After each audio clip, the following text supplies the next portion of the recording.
Donc, moi, je suis Fabienne Baudu, je suis la responsable pédagogique de Coloris depuis le tout début de l'aventure, c'est-à-dire depuis à peu près 5 ans. Je m'occupe chez Coloris des formations et je m'occupe également de la conception du matériel. Donc, je m'occupe de créer, en fait, constamment des nouvelles activités Coloris.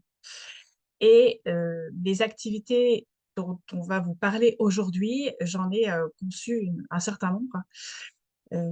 Les activités numériques responsables, qui sont les toutes dernières, toutes nouvelles activités colorées. Alors, Raïka, on est à peu près il y a à peu près 5 personnes connectées, je pense. Tu me Oui, oui, c'est confirmes? ça. D'accord. Alors, sur 20, c'est pas tout le monde, mais on va quand même commencer parce que je voudrais pas faire attendre les gens qui se sont connectés à l'heure, voire qui sont même arrivés un petit peu en avance. Euh, donc, je ne vais pas vous représenter Coloris, puisque vous connaissez déjà la formation que vous avez suivie portait sur les activités historiques de Coloris. Donc, aujourd'hui, Coloris, c'est une soixantaine d'activités pédagogiques autour de la technologie numérique pour aider les enfants en fait à comprendre comment fonctionne cette technologie. Donc, dans la formation, on vous a expliqué qu'il y avait des activités qui permettaient de comprendre la partie logicielle de la technologie, c'est-à-dire les programmes, les algorithmes, qu'est-ce que c'est que programmer. Et il y a également une partie qui concerne plutôt la partie matérielle de la technologie, donc les composants des robots, les composants des ordinateurs, les différents écrans et supports qui existent. On a assez rapidement identifié qu'il manquait probablement à notre méthode des activités autour de comment utiliser bien la technologie, comment l'utiliser de manière responsable. Et donc, on s'est dit que dès le plus jeune âge, alors là, en l'occurrence, on a décidé d'aborder ces activités à partir de la grande section du CP.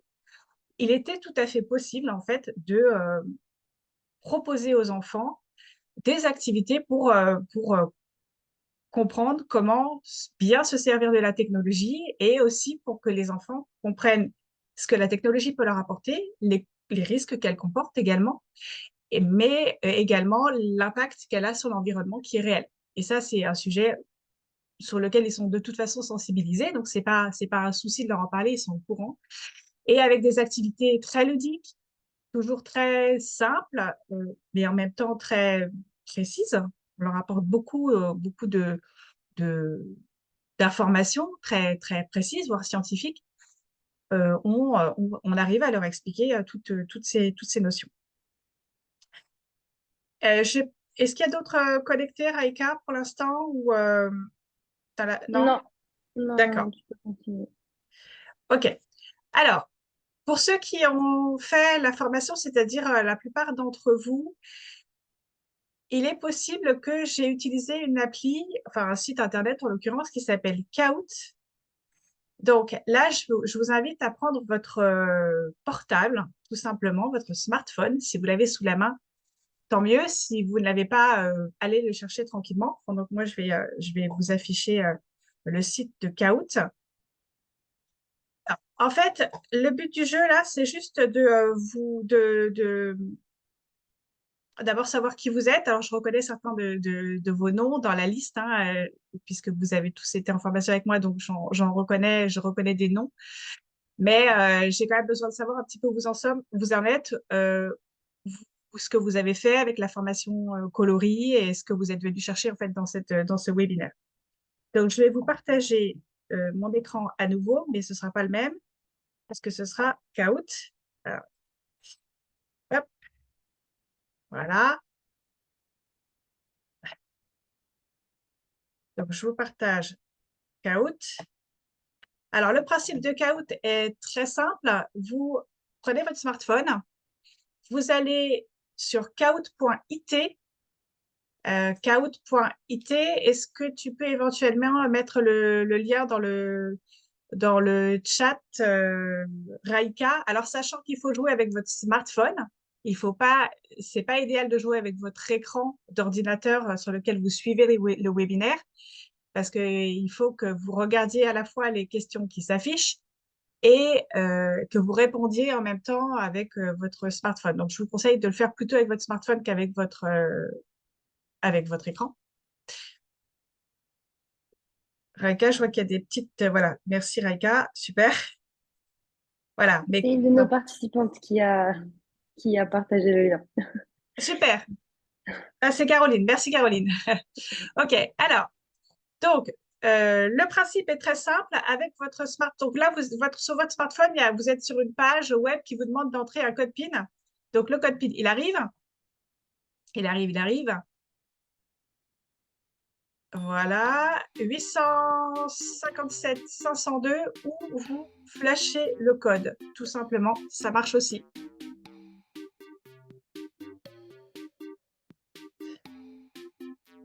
Et puis, on va vous demander de mettre un pseudo.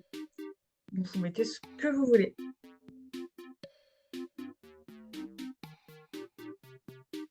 C'est juste pour avoir une idée de quand est-ce que vous avez été formé, qu'est-ce que vous avez fait en termes d'atelier, est-ce que vous avez acheté du matériel, qu'est-ce qui vous intéresse dans le numérique responsable, voilà, tout simplement. Alors, vous n'êtes pas obligé de rejoindre le sondage, hein, mais c'est vrai que moi, ça me donne des petites informations, ça va un petit peu orienter aussi le webinaire.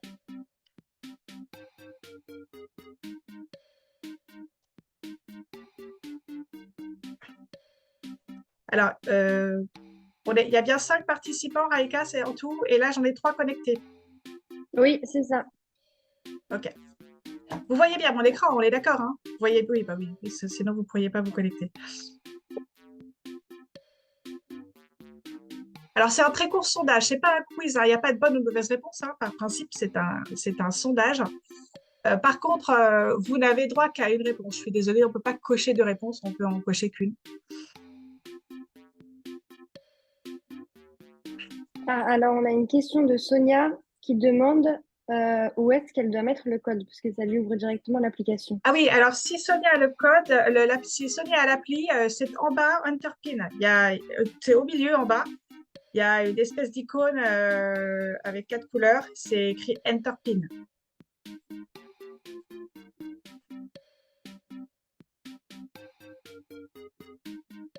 C'est vrai que je suis plus habituée maintenant à ce que les gens aient l'appli, parce que c'est presque plus pratique en fait de passer par la page web.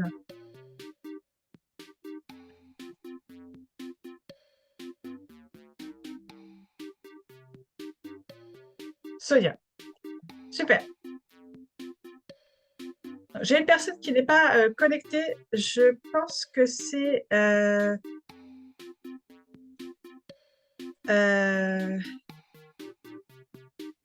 Madame Blondeau. Ouais. Alors, je vais lancer le caout. La connexion est en cours. D'accord. Donc, j'attends. Ah oui, selon effectivement le réseau que vous avez, des fois, c'est un petit peu long. Et un petit peu compliqué de jouer.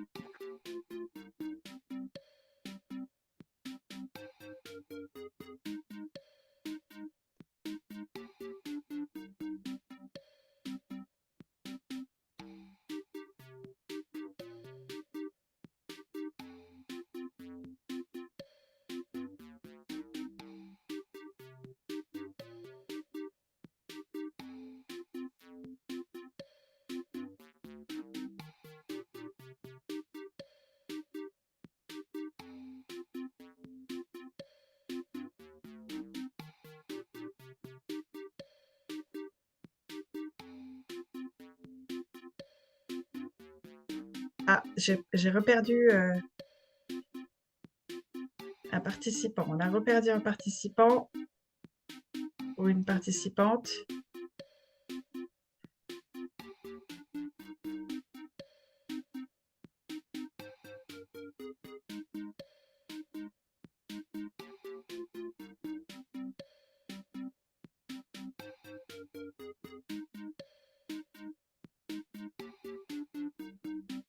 Alors, ce que je vous propose,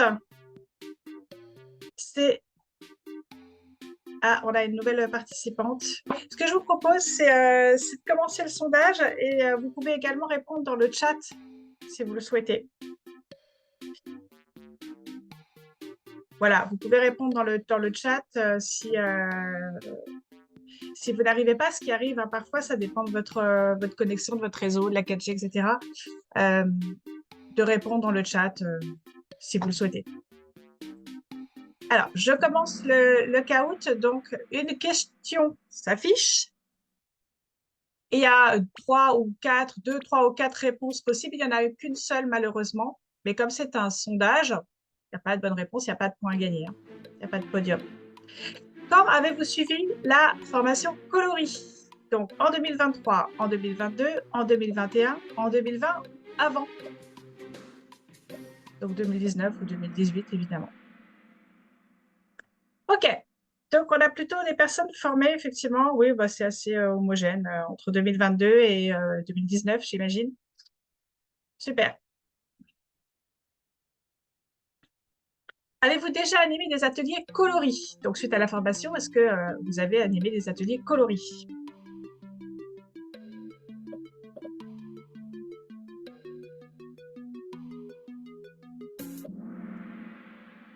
D'accord, c'est 50-50. OK. Alors, je continue. Avez-vous acheté ou vous a-t-on fourni une malle coloris? Une ou plusieurs, évidemment. Hein. OK. C'est assez cohérent avec la réponse précédente, puisqu'en fait, c'est vrai que c'est difficile de faire des ateliers coloris sans le matériel. Mais peut-être que les personnes formées il y a très longtemps ont eu une partie du matériel en téléchargement. C'est aussi possible. C'est pour ça que ça m'intéressait de savoir. Qu'est-ce qui vous a donné envie d'en savoir plus sur les activités numériques responsables de coloris? Alors, parce que vous vous occupez d'enfants de cycle 2 et 3, donc CP, CM2, le sujet vous intéresse, les activités coloriques que vous utilisez actuellement ne suffisent plus, ou vous êtes un responsable RH, formation ou achat dans une mairie. D'accord, très bien. Eh bien, tant mieux. Et dernière question, vous êtes actuellement, alors j'essaie de regrouper, alors si vous êtes dans aucune de ces catégories, vous mettez autre, animateur, responsable périscolaire, enseignante ou éducatrice Montessori, parent, ou à autre, autre c'est tout le reste, hein. Responsable par exemple éducation ville, animateur culturel, médiathèque, etc., élu. D'accord. Donc, on a pas mal, effectivement, de professionnels de l'éducation. C'est assez, oui, on a un petit peu de tout. Super. Parfait. Alors, merci beaucoup. J'enregistre précieusement toutes ces informations et je vais donc revenir à ma présentation. Alors, je vois qu'on a 1, 2, 3, 4, 5, 6. On a une participante qui nous a rejoint. Bienvenue, Vanessa. Et vous n'avez pas raté grand-chose puisque on est en fait sur le point de commencer la présentation. Et je me remets sur ma présentation justement. Et je vais donc commencer à rentrer dans le vif du sujet qui nous intéresse aujourd'hui, c'est-à-dire les activités numériques responsables de coloris. Voilà. Alors, pourquoi est-ce que chez Coloris, on s'est dit qu'il était opportun de parler de numérique responsable aux enfants, y compris des enfants très jeunes, donc, hein, puisque nos activités, on peut commencer certaines activités numériques responsables à partir de la grande section. Eh bien, tout simplement parce que vous voyez certainement les statistiques passer de temps en temps, les enfants de 1 à 6 ans, en moyenne, passent 16 heures par semaine connectés. Donc, 16 heures par semaine connectées, ça fait un petit peu plus de 2 heures par jour. C'est considérable. Et ça représente un peu un défi pour les professionnels de l'éducation. Et ce défi, notamment, d'éduquer les enfants à utiliser le numérique, mais aussi à comprendre comment il fonctionne. Et c'est aussi un enjeu sociétal extrêmement important, puisqu'en fait, on sait aujourd'hui que les enfants ne tirent pas les mêmes bénéfices de la technologie numérique. Il y a ceux qui s'en servent, entre guillemets, bien, c'est-à-dire qui apprennent à s'en servir et qui donc en tirent un grand profit, et d'autres qui l'utilisent de manière beaucoup moins adaptée, beaucoup moins active, et qui, évidemment, en tirent beaucoup d'inconvénients. Donc, la balle numérique responsable, elle est encore une fois là pour permettre aux enfants de euh, non seulement bien utiliser cette technologie, mais vraiment identifier tout ce qu'elle peut leur apporter et également tous les risques qu'elle comporte. Et enfin, comme je disais au début, d'identifier également les conséquences sur leur propre vie, leur santé, les conséquences sur la société. On parle de tout ça avec les enfants, alors de manière très simple, et on leur en parle. Et enfin, les conséquences sur l'environnement.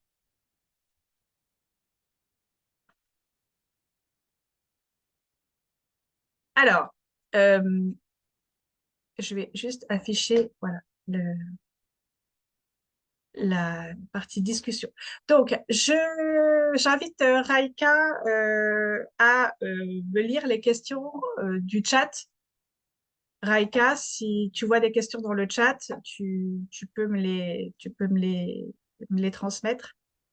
Alors là, on a juste une proposition Oui. de Caroline qui dit qu'il serait intéressant d'avoir une communauté d'animateurs ou animatrices pour pouvoir échanger et faire des partages de pratiques, ou alors d'avoir une cartographie des animateurs colorés.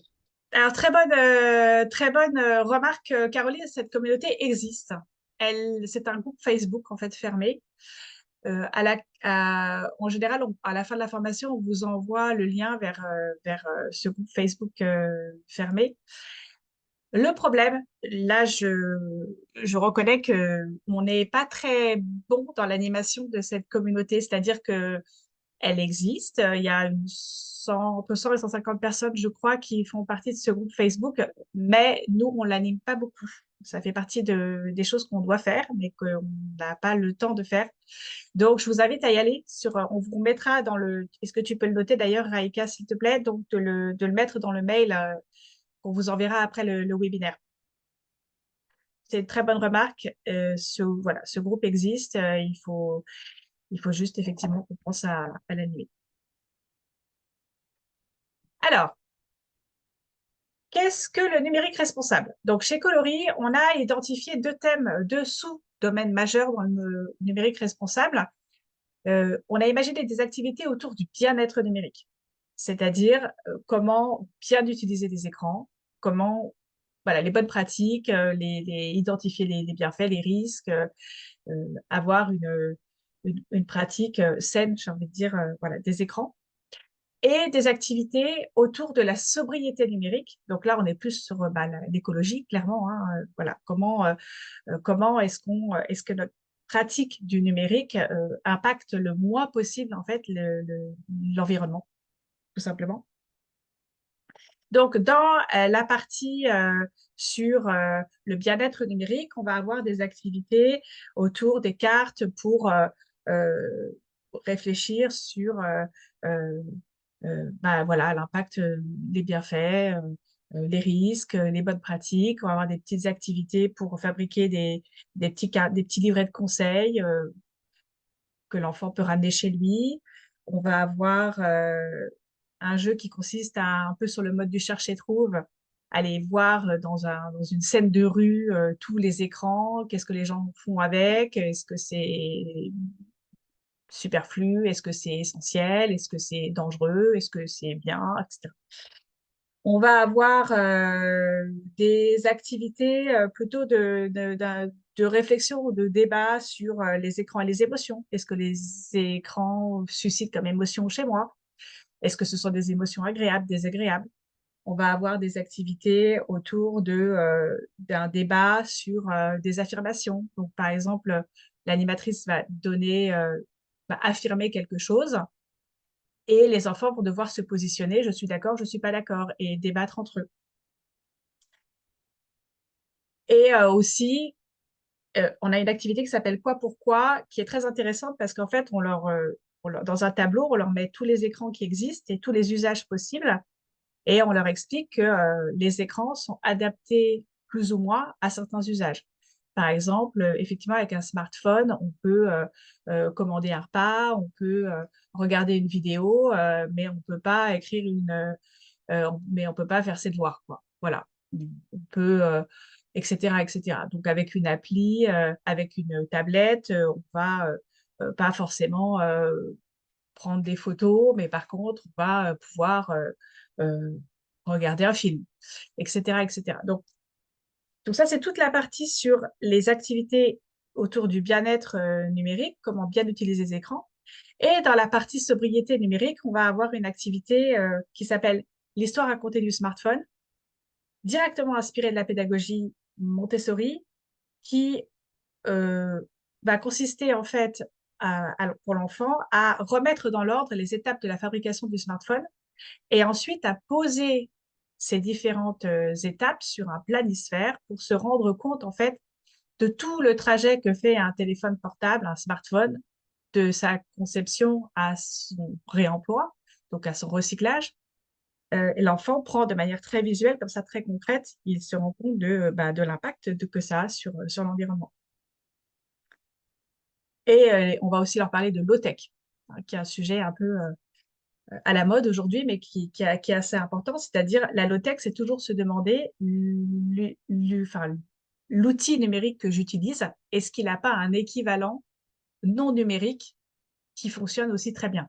Parce qu'en fait, on se rend compte aujourd'hui qu'on utilise beaucoup d'objets, enfin, on utilise beaucoup notre smartphone pour remplacer un objet qui existe déjà. Alors, moi, je vais pas, la malle numérique responsable, c'est 12 activités. Donc, je ne vais pas vous présenter toutes les activités numériques responsables parce que sinon, il nous faudrait 3 heures et ce serait trop long.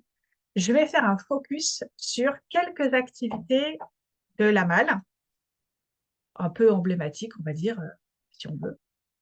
Et donc, je vais vous parler des écrans. Qu'est-ce que tu en penses? Donc, les écrans, qu'est-ce que tu en penses? Ce sont des images qui ont le format un peu des images classifiées, sur lesquelles il y a des illustrations tirées des personnages du conte Ayo, qui, en fait, permettent aux enfants de réfléchir, mais de manière non manichéenne. On essaie de pas être binaire, en fait, de pas dire c'est bien ou c'est pas bien. On débat avec les enfants sur bah, qu'est-ce que vous pensez de regarder des écrans le soir, par exemple, ou qu'est-ce que vous pensez euh, de mettre une photo sur un réseau social. Voilà, va vraiment inviter les enfants à réfléchir, mais pas en termes de c'est bien, c'est pas bien, mais en termes de voilà d'impact, qu'est-ce que ça t'apporte, qu'est-ce que ça t'enlève, etc. Donc, ça, c'est les écrans. Qu'est-ce que tu en penses? Ensuite, on a un peu sur le même, en général, on les présente en même temps, ces activités. Les écrans, comment bien les utiliser.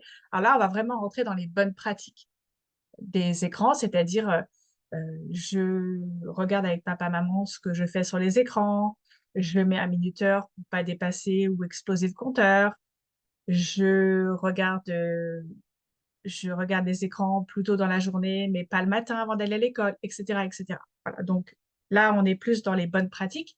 Et pour compléter cette activité, on a en fait l'enfant, il fabrique lui-même un, un petit livret en fait de conseils à voilà, des bandes de papier qui collent entre elles et qui plient et qui peut ramener chez lui. Le jeu de loi des écrans, c'est un jeu de loi.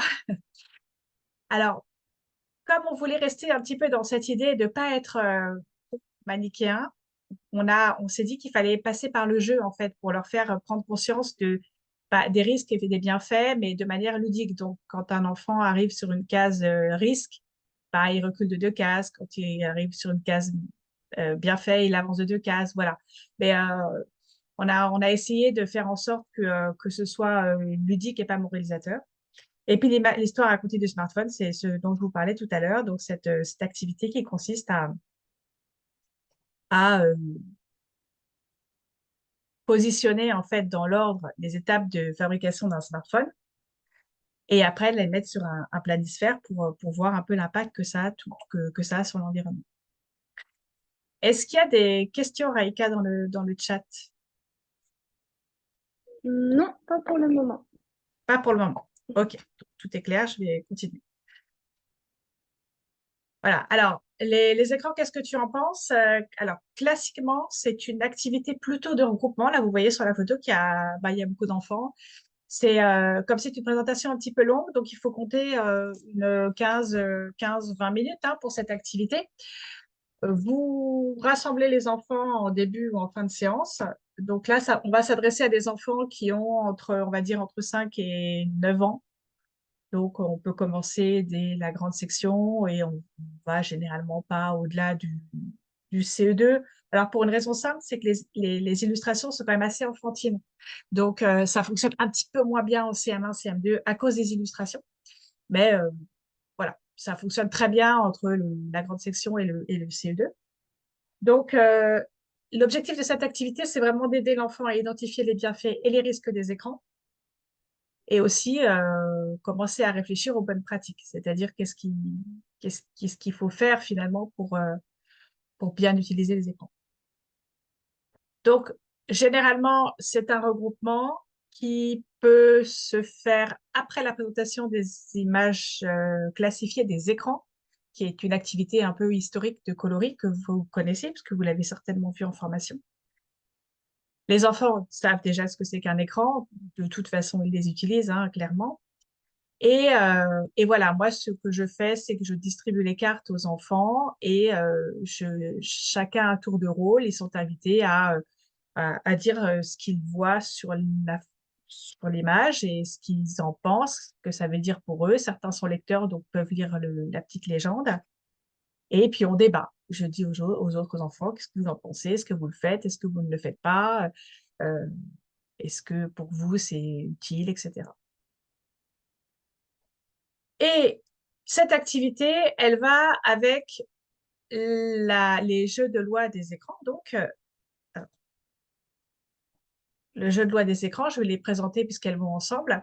Donc là, en fait, toutes les visuels, toutes les illustrations des images, des images des écrans, qu'est-ce que tu en penses, se retrouvent sur ce plateau de jeu. Donc là, bah, c'est le principe du jeu de loi. Hein. Je vais rien vous apprendre. Hein. Le but du jeu, c'est d'arriver au bout. Par contre, c'est un jeu collaboratif, c'est-à-dire qu'il n'y a pas de gagnant, il n'y a pas de perdant. Ça évite le stress et les tensions. Le but du jeu, c'est que tout le monde arrive au bout. Voilà. Donc, les enfants peuvent s'aider. Il faut qu'ils fassent un gros travail de mémoire par rapport à l'activité précédente, puisqu'ils doivent se souvenir ce que les cartes veulent dire et si c'est plutôt un risque ou un bienfait. Donc, sur les cases, quand ils arrivent sur les cases bienfaits, ben, ils avancent de 2 cases. Quand ils arrivent sur les cases risques, ils reculent de 2 cases. Les petites cases IO, content, pas content, ben, ça veut dire quand il est content, avance jusqu'à la prochaine case bienfait. Quand il n'est pas content, avance, recule jusqu'à la dernière case risque. Et puis après, vous avez tout le reste, c'est-à-dire les activités sans écran. Donc là, vous voyez les dominos, il y a une petite fille qui chante, il y a un ballon de basket. Ça, ce sont les activités sans écran. Et donc là, l'enfant, quand il tombe sur cette case, ben, il passe son tour et c'est à l'enfant d'après de jouer. Voilà, ça fonctionne très bien avec les enfants. Et c'est en général une activité qui plaît beaucoup, d'autant qu'ils connaissent bien les règles. Et pour les aider, on leur met une petite fiche récap quand même, parce que certains ont oublié entre-temps ce que veulent dire les cases, donc on leur met une petite fiche à côté pour les aider. Est-ce qu'il y a des questions par rapport à cette activité? Donc, enfin, en l'occurrence, c'est 2 activités. Donc, les écrans, qu'est-ce que tu en penses? Et la suite qui est donc le jeu de loi des écrans. Raïka, il y a des questions ou pas? Non, il n'y a rien dans le chat. D'accord, très bien. Je vais, excusez-moi, brancher mon ordinateur. Et enfin, Chargé. Ah, on a peut-être une Ah, question. c'est le moment. Vas-y, je t'écoute. Alors, je sais pas si Caroline souhaite peut-être activer son micro. Alors, Caroline, Oui, effectivement, vous pouvez activer votre micro parce qu'on vous n'est pas m'entendez? très nombreux. Oui, tout à Oui, fait. Je vous entends. D'accord. En fait, j'avais une question sur, les contenus qui sont abordés dans les images, pour le coup, parce que ce qui est souvent stigmatisé et ce à quoi on s'arrête, c'est la question du temps, qui n'est pas le problème, en fait. Et je voulais savoir comment était traitée la question des usages et des contenus, justement, Oui, et du type d'activité qu'on peut faire, avec les médias. J'aime pas trop parler de la notion d'écran, parce que alors l'écran oui, fait souvent écran à des questions qui sont cachées, y compris pour les enfants. oui, tout Voilà, à et fait. est-ce que ça permet aussi d'aborder le dialogue sur, les pratiques partagées ou les pratiques et usages parentaux et le ressenti autour de la technoférence et cetera, qui est en lien avec, Tout à ce fait. qui se passe dans les familles? Tout à fait. Alors, on a effectivement une carte qui parle des contenus choquants. C'est le petit, alors il est à l'envers, mais c'est le petit Pierrot qui regarde un écran rouge. Donc ça, on en parle effectivement. On parle donc de dans la survalorisation de l'image, par exemple. Donc tout ce qui est ça, donc mettre des photos de soi sur les réseaux sociaux, l'impact que ça peut avoir. On parle on explique aux enfants qu'effectivement, passer du temps sur les écrans n'est pas un problème en soi. Le problème, c'est évidemment ce qu'on y regarde. Et puis, est-ce qu'on regarde avec quelqu'un? Est-ce qu'on joue avec quelqu'un? Par exemple, c'est mieux de, de jouer aux jeux vidéo avec des copains ou avec ses parents que tout seul. Que le problème, finalement, des écrans, c'est l'isolement, en fait, hein, mais qu'à partir du moment où on joue avec d'autres, il n'y a pas, y a pas, y a pas de souci, quoi. On va effectivement. Alors la technoférence, on va pas jusqu'à leur parler de technoférence, mais on va leur dire. Et vous, vos parents, ils sont souvent sur les écrans et les enfants souvent nous disent ah bah oui, maman elle est tout le temps sur son smartphone, papa est toujours sur sa tablette. Donc oui, effectivement, on va aborder tous ces sujets, mais ça va venir dans le débat. Voilà, il y a un certain nombre de cartes qui apportent un certain nombre de sujets et ça vient dans le débat ou pas. Il faut quand même savoir qu'on s'adresse à des enfants qui ont, on va dire, moins de 9 ans. Donc, ce regroupement, il ne doit pas dépasser les 20 minutes non plus, parce qu'au bout d'un moment, les enfants, évidemment, se démobilisent et puis veulent jouer, veulent faire quelque chose, quoi. Donc, mais oui, toutes ces questions arrivent effectivement elles arrivent à un moment dans le débat. J'ai une question sur, la formation du coup des animateurs, parce que moi je fais de la formation des professionnels sur, cette question-là et Oui, souvent, les pratiques professionnelles sont en lien avec les représentations personnelles oui, et on n'est pas du tout dans le même sujet, ni dans la même posture oui, et ça peut être un véritable biais en fait, d'inefficacité sur, ce qui peut être abordé. Donc comment, ce travail-là, il est réalisé en amont pour que l'activité, elle soit pas juste le reflet, des oui. représentations de la personne qui l'anime? C'est une bonne question. Alors, pour l'instant, la formation numérique responsable de Colorine n'existe pas. Donc, on y travaille, hein, on y travaille, c'est-à-dire qu'on va pas tarder à la proposer. Donc, c'est une question qu'il faudra qu'on se pose, mais pour l'instant, on n'est pas, on n'est pas au point sur la formation. En revanche, ce sur quoi on insiste quand même, c'est qu'il ne s'agit pas d'être moralisateur. Moi, j'ai fait il y a pas longtemps une intervention dans une école avec des enfants qui sont tous arrivés en me disant les écrans, c'est pas bien, il faut pas regarder la télé. Je pense qu'il y avait eu un petit travail avant avec le professeur qui avait été un peu catégorique sur, voilà, qui voulait faire passer un message. Mais du coup, moi, je leur ai dit très, très vite, on n'est pas là pour dire c'est bien ou c'est mal, en fait. On est là pour identifier ce qui vous apporte des choses et ce qui vous retire des choses. Voilà. Donc, je pense que dans la formation, on va beaucoup insister sur le fait qu'il ne s'agit pas de faire la morale. Et d'ailleurs, si on fait ça, on va les perdre, en fait, les enfants, parce que les écrans, ils les utilisent de toute façon. Donc, si on leur dit que c'est pas bien, on risque de les perdre. Donc, effectivement, il faut être bien vigilant là-dessus. C'est tout à fait exact. D'autres questions sur le jeu de loi? Raïka, il y a d'autres questions? Non, non, pas dans le D'accord. chat. OK.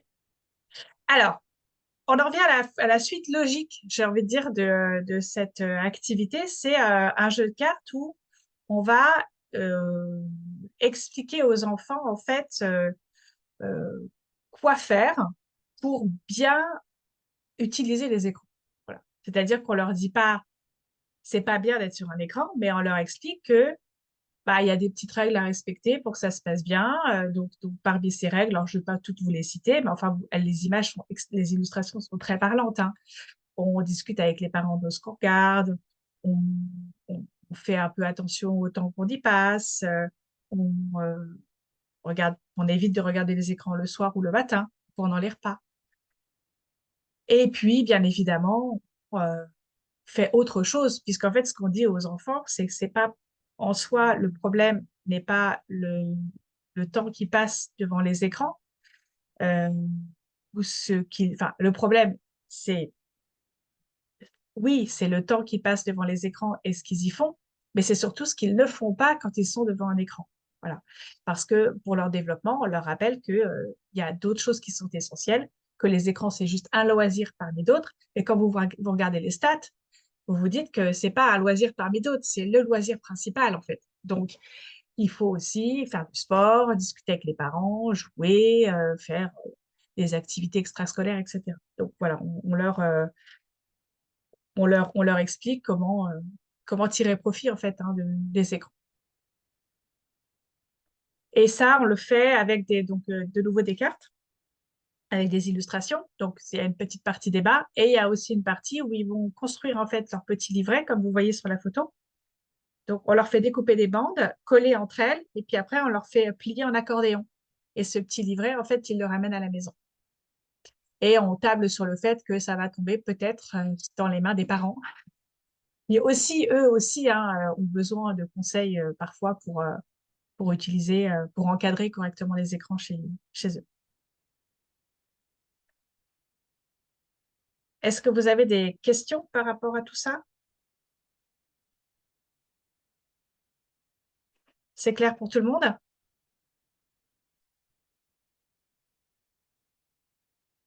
OK. Alors, on va passer à l'histoire racontée du smartphone. Donc ça, c'est très inspiré de la pédagogie Montessori, pardon, je vais y arriver.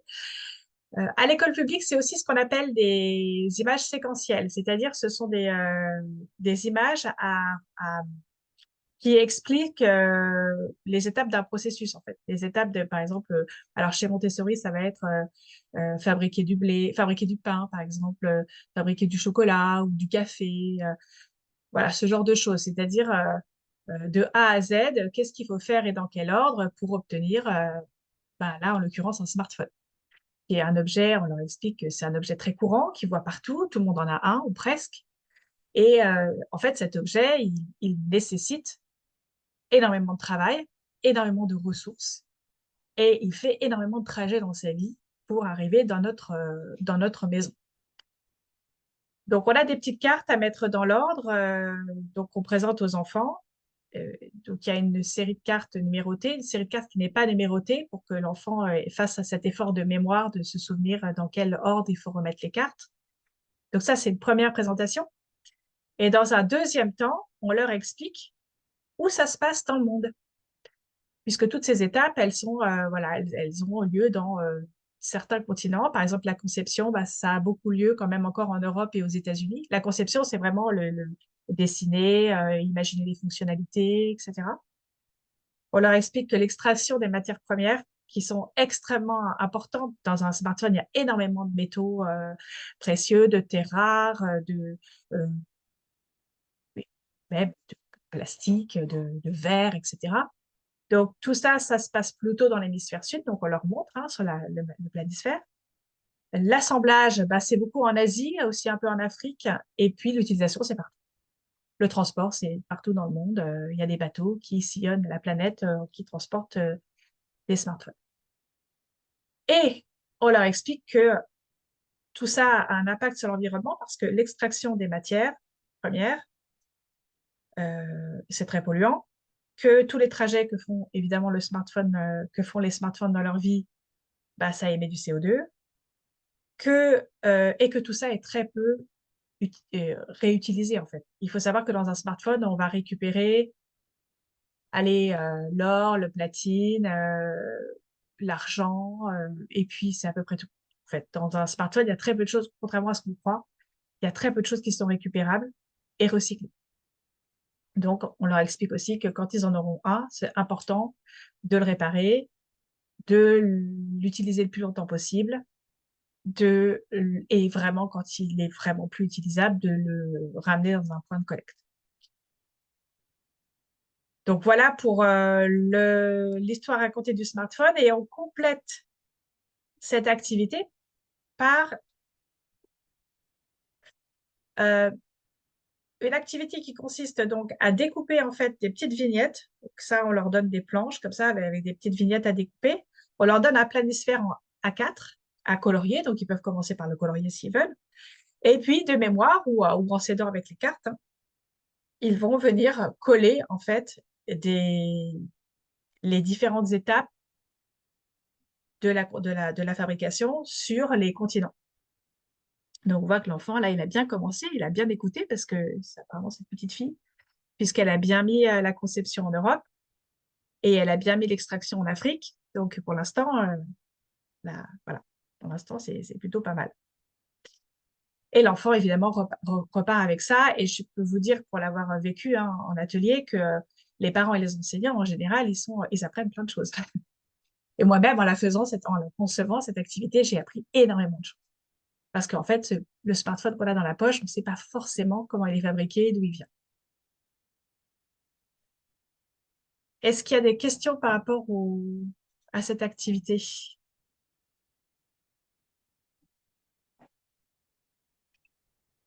Il Raïka, y je a... vois pas de... Non, non, il n'y a pas de... Il n'y a pas de... Ah, quoique. On a Caroline qui nous dit que cette activité collage permet d'évaluer les savoirs intégrés en quelque sorte. C'est ça. Alors, c'est pas une activité d'évaluation parce que nous, on intervient plutôt en périsco, mais c'est un très bon indicateur pour nous animateurs, en fait, de savoir ce que l'enfant a retenu. Et moi, je suis toujours sidérée, je vous avoue, par euh, vraiment la compréhension, la mémorisation des enfants sur cette activité. En fait, dès le CP, ils sont incroyables parce ils comprennent très vite et ils retiennent absolument vraiment, vraiment bien les informations. Voilà, donc ça, c'est l'histoire racontée du smartphone. Alors, je, j'en ai fini avec le focus sur les activités parce que, encore une fois, c'est un webinaire, donc je ne peux pas non plus vous retenir pendant des heures et des heures. Il reste une dizaine de minutes. Je vous présenterai pas le reste des activités, juste pour que vous sachiez, la malle, elle contient 12 activités dont la liste est ci-dessous. Donc là, je vous en ai présenté 4. Il y en a 12. Bah, donc le reste, c'est ce que je vous ai dit tout à l'heure, hein. On va parler d'Internet et des réseaux sociaux aux enfants. On va leur parler de low-tech. On va les faire réfléchir sur les émotions que suscitent les écrans. On va les faire se positionner par rapport à des affirmations. Et puis, il y a une petite activité un peu, entre guillemets, pour voir ce qu'ils ont retenu, hein, qui s'appelle le quiz. Donc, à la fin, quand ils ont fait toutes ces activités-là, on va un petit peu on va faire un petit jeu de quiz un peu ludique avec des jetons pour voir ce qu'ils ont retenu, en fait, des ateliers. Alors, on a encore une petite question Oui, de Sonia qui nous dit que dans 2 semaines, elle va avoir les CM1, qui stresse un petit peu, oui. et ah oui, qu'elle n'a eu que des petits, et elle demande quelle activité est le plus adaptée pour la tranche d'âge des CM1. Alors, je dirais que les activités les plus adaptées pour les CM1, c'est le quiz, les écrans et les émotions, quoi, pourquoi et le jeu de la ligne. Ça, ce sont des activités qui se font plutôt en regroupement et qui sont des activités de débat, en fait, hein, sur la technologie. Il faut être un bon lecteur, il faut être assez autonome parce que c'est quand même des activités où il faut remplir un tableau, il faut discuter entre les enfants doivent discuter entre eux pour évaluer si tel écran, telle situation d'utilisation d'écran suscite une émotion agréable ou désagréable. Donc, il faut qu'ils aient une certaine capacité de lecture déjà, de réflexion, de débat. Donc, j'irais plutôt vers les activités du bas de la liste. Du bas de la liste. Alors, sachant que l'histoire racontée du smartphone va très bien fonctionner, Internet et les réseaux sociaux, ça va leur parler parce qu'en CM1, CM2, ils commencent à les utiliser. On peut leur parler de low-tech, évidemment. Avec les CM1, il va peut-être falloir éviter les écrans. Qu'est-ce que tu en penses? À cause des illustrations. Parce que des fois, ils font des remarques sur des illustrations qui sont un peu enfantines. Mais les activités numériques responsables, elles sont vraiment bien adaptées au CM1, CM2.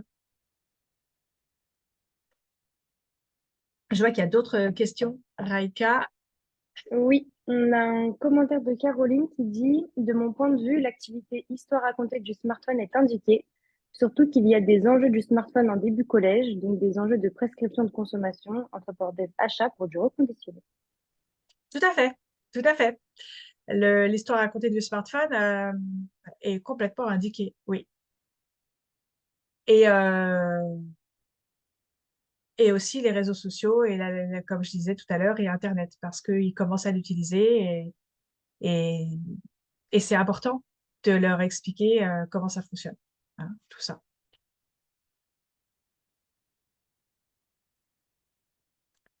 Alors, Sonia, il faudra te rapprocher de moi ou de Louise hein, pour les CM1.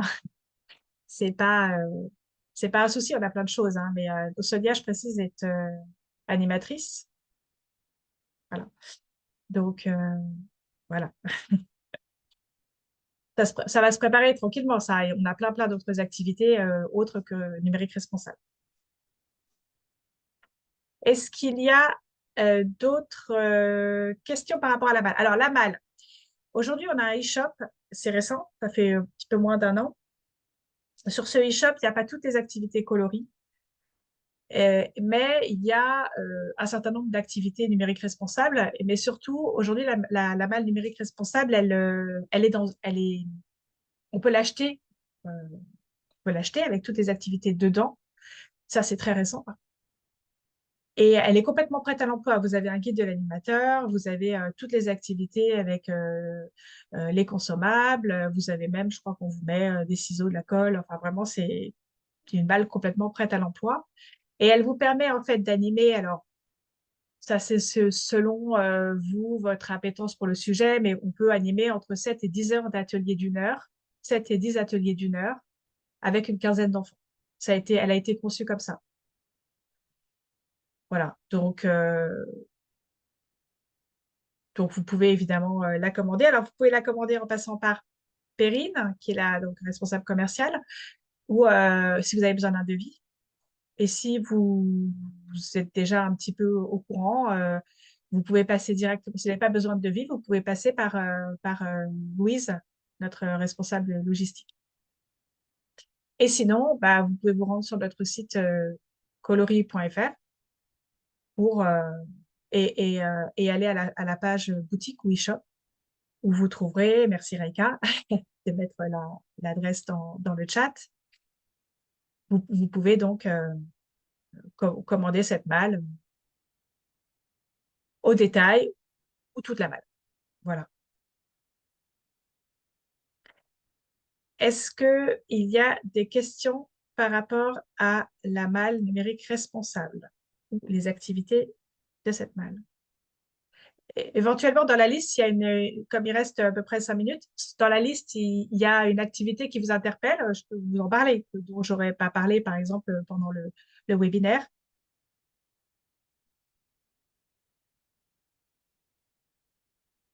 Olivier n'est plus interlocuteur pour les mâles. J'avais Olivier comme contact. Alors, c'est pas Olivier, c'est Frédéric. Tout à fait. Frédéric continue à être un interlocuteur, absolument. Frédéric ou Perrine. C'est frédéric@coloris.fr. Frédéric au masculin. Voilà. Est-ce qu'il y a, vous pouvez activer vos micros hein, si vous souhaitez parler. Est-ce qu'il y en a parmi vous qui voient dans cette liste une activité qui les interpelle et qu'ils aimeraient que je leur présente? Coucou, c'est Sonia. En fait, j'avais vu sur le groupe WhatsApp des photos de oui, non, et les enfants devaient se déplacer dans la... Il Tout s'agit à de fait, quelle activité, ça? C'est quoi déjà? tout à fait. Alors, je vais enlever le partage pour te montrer. Oui. Voilà. Donc, je vais euh, mettre ma caméra, voilà, comme ça. Alors, le jeu de la ligne, c'est effectivement donc deux grandes fiches comme ça à quatre avec une qui s'appelle oui, une qui s'appelle non. Voilà. Alors, c'est un jeu un petit peu de... Ça a l'avantage d'être un jeu où en fait on invite les enfants aussi à argumenter, à débattre, et puis et puis tout en les faisant un peu bouger. C'est-à-dire on va positionner en fait ces cartes de part et d'autre d'une ligne matérialisée par du scotch ou n'importe quelle ligne au sol.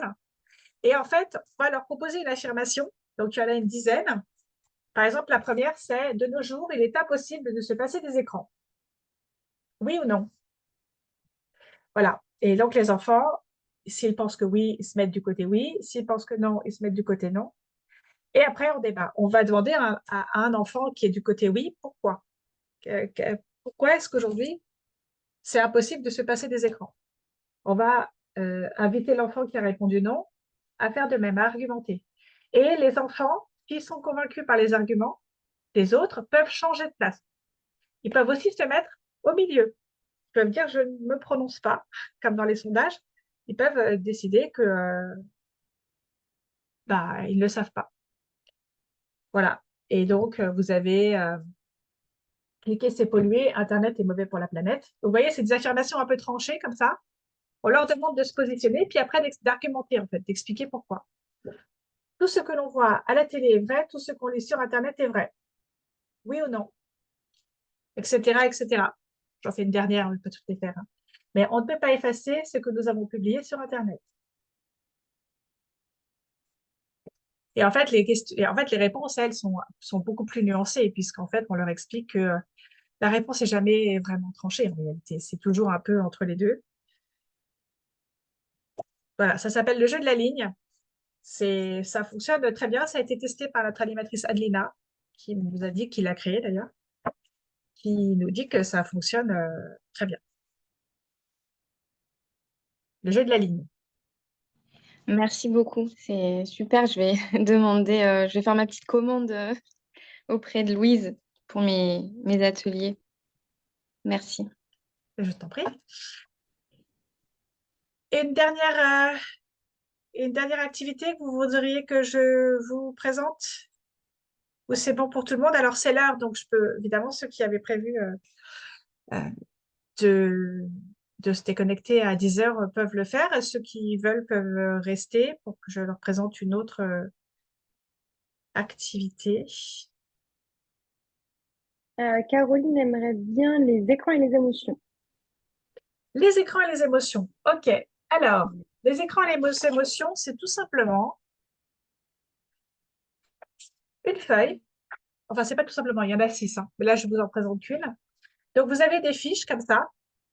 Euh, alors, ça, c'est la version pour enfants lecteurs. Donc, pour grands, il va falloir qu'on crée aussi une version plus simple pour les enfants plus jeunes. Donc, vous avez un certain nombre de situations. Et là, les enfants doivent lister les émotions que ça suscite chez eux. Et alors, auparavant, l'animateur aura listé sur un paperboard ou sur un tableau les différentes émotions. Hein. Donc, ça peut être la peur, la colère, la joie, la surprise, la frustration, la fierté, la confiance, etc., etc. On leur met en fait à la fin une liste d'émotions, on les aide. Hein. Et donc, ensemble, en sous-groupe, ils doivent en fait dire les émotions que suscitent les situations. Donc, les situations, je vais vous lire la fiche 1. Il y en a 6. Il y en a 6 ou 5. Il y en a 5. Je n'ai pas la télé à la maison. Qu'est-ce que ça suscite chez moi comme émotion? J'ai fait une bêtise et je suis privée d'écran pour une semaine. Qu'est-ce que ça suscite? J'ai appris à mamie comment faire une recherche sur Internet. J'ai vu une vidéo qui m'a choquée. J'ai appris à fabriquer un avion en papier en suivant un tuto sur YouTube. J'ai gagné aux jeux vidéo en jouant avec ma cousine jusqu'à 1 h du matin. Voilà le genre d'activité, enfin voilà, le genre de situation, en fait, dans lesquelles la plupart des enfants se sont déjà au moins retrouvés une fois, ou presque, on va dire. Et qu'est-ce que ça suscite en face comme émotion? Les enfants remplissent ça ensemble. Donc ça, évidemment, pour les enfants lecteurs, c'est compliqué si les enfants ne sont pas lecteurs.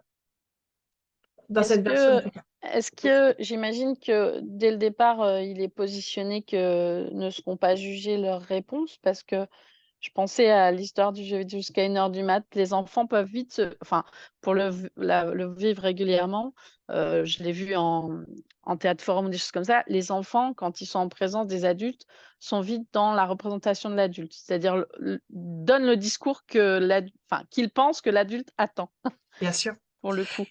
bien Du sûr. coup, c'est pas toujours évident d'arriver à faire émerger, ce qui est ressenti réellement, sur ce sujet-là. Alors, on leur précise bien au début, et on fait très attention au vocabulaire, que ces situations suscitent des émotions agréables ou désagréables, et pas positives et négatives. Déjà, on ne stigmatise pas ou on ne juge pas l'émotion, parce qu'en fait, une émotion, ça n'est jamais négatif ou positif. C'est agréable ou pas, en fait. Donc, oui, la tristesse, pleurer, c'est pas mal, en fait. C'est parfois très salvateur. Voilà. Donc, on leur explique bien que déjà que les émotions ne sont ni agréables ni désagréables. Et effectivement, on les invite à être effectivement sincères dans leur réponse. Mais c'est vrai que c'est un écueil. Il faut y faire attention. Mais tout dépend de la façon dont c'est présenté aussi par l'adulte. Voilà, on leur explique bien que c'est des situations dans lesquelles ils peuvent se retrouver, que c'est des bien ni mal, et on les invite juste à réfléchir sur ce qu'ils ressentent. Est-ce que c'est agréable ou est-ce que ça ne l'est pas? Voilà, il n'y a pas de jugement. J'imagine qu'en périscolaire, c'est plus facile parce qu'il n'y a pas la présence de l'enseignant. Si on est en situation de classe, c'est un petit peu différent. Après, j'imagine que la confiance à l'animateur, si c'est quelqu'un qui vient de façon récurrente dans l'école, ça aide aussi, à créer ce Tout, climat de confiance. tout à fait. Tout à fait. Alors, sachant qu'en plus, c'est pas vraiment une activité qu'on va présenter tout de suite. Parce que on va faire d'autres activités un peu avant, autour des écrans, Euh, quoique, en fait, dans l'absolu, on peut aussi faire cette activité en premier. Ça peut presque être introductif, d'ailleurs, avant même de parler des risques, des bienfaits, des bonnes pratiques, etc. On peut aborder le sujet des écrans par le biais des émotions, en fait, dans l'absolu. Voilà pour les écrans et les émotions. Je reviens à ma présentation. Euh, hop. Est-ce qu'il y en a une qui voudrait avoir des précisions sur une activité dont on n'aurait pas parlé?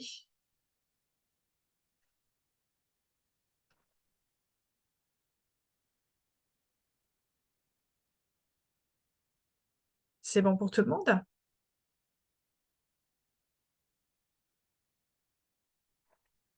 Alors, si vous continuez à avoir des questions par rapport aux activités, évidemment, vous pouvez me contacter moi pour toute la partie pédagogie.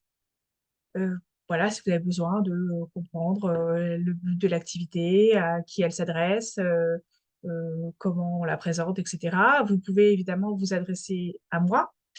Et encore une fois, si vous souhaitez acheter une ou plusieurs activités numériques responsables, vous passez par Perrine Louise, le e-shop, tout simplement, qui fonctionne, hein. Et voilà, donc moi, je vous remercie pour votre participation. J'espère que vous avez, voilà, que ça vous a intéressé, que vous avez trouvé dans ce webinaire ce que vous étiez venu chercher. Et il y a un replay, donc probablement on vous donnera accès au replay. Et vous recevrez après le webinaire un mail dans lequel on vous remettra des informations, notamment donc le groupe Facebook si vous voulez le rejoindre la communauté, mais également le lien vers l'e-shop. On va créer, je pense, le lien vers la malle numérique responsable parce que en fait, voilà, on permet aux gens d'acheter la malle numérique responsable, mais actuellement, le lien n'est pas encore sur le e-shop. Voilà, si vous avez une dernière question, c'est le moment. Non, plus de questions dans le chat. Raïka, j'ai rien raté. Non, mais il te remercie beaucoup pour avoir pris tout le temps pour faire ce webinaire. Bah, merci à vous. Merci beaucoup de vous être connectés. Et puis, j'espère à très bientôt. Et bonne journée.